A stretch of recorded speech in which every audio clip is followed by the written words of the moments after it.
कबीर ने उसे पहली बार कॉलेज की लाइब्रेरी में देखा था। सफ़ेद सूट में बालों की एक लट बार बार उसके चेहरे पर आ रही थी और वह हर बार उसे धीरे से कान के पीछे कर लेती थी। उस एक पल में ही कबीर को कुछ अलग महसूस हुआ, जैसे भीड़ में उसे अपनी दुनिया मिल गई हो।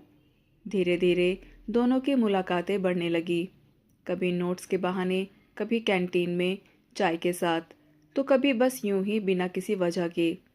नायरा की हंसी कबीर के दिन की सबसे खूबसूरत आवाज़ बन गई थी और कबीर की खामोशी में भी नायरा को अपनापन महसूस होने लगा था। दोनों के बीच कुछ था जो शब्दों से कहीं गहरा था, पर शायद वही बात थी जो कभी कह नहीं पाई गई। कबीर हर बार सोचता कि आज वह नायरा से अपने दिल की बात कह देगा, लेकिन जैसे ही वह उसके सामने आता, उसकी हिम्मत जवाब देती और नायरा, वह भी उसकी आंखों में कुछ पढ़ लेती, पर कभी पूछ नहीं पाई। समय अपनी रफ्तार से चलता रहा और कॉलेज के आखिरी दिन आ गए। वो दिन जब सब अपने अपने रास्तों पर जाने वाले थे।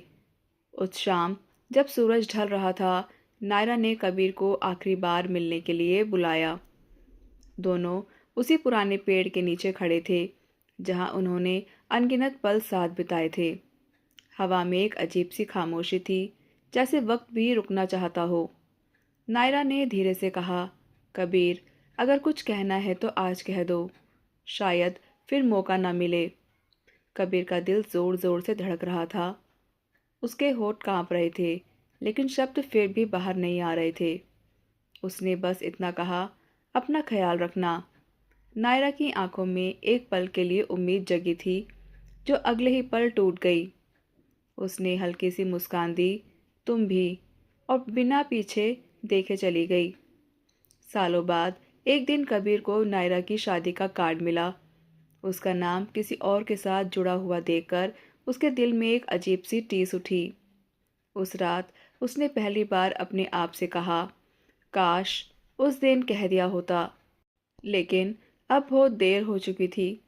कुछ कहानियाँ अधूरी नहीं होती, बस उनमें सबसे ज़रूरी बात कभी कही ही नहीं जाती। दोस्तों, कहानी पसंद आई हो तो नेहा की कहानियाँ चैनल को अभी सब्सक्राइब ज़रूर करें।